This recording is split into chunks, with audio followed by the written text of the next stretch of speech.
What if you only needed 138 words to get by in Spanish?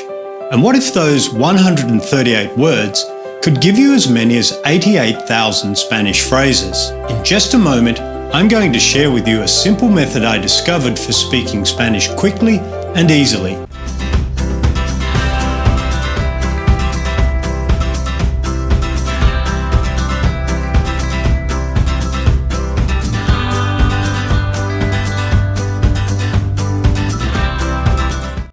You take just 138 words and use them to make as many as 88,000 Spanish phrases.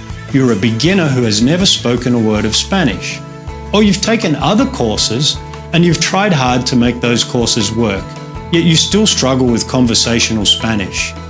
You find you can't string Spanish sentences together confidently and freely. You want to learn the language quickly for business, travel, or relocation. You're over 40 and you don't feel learning is as easy as it used to be. By the way, we'll make it easy for you again.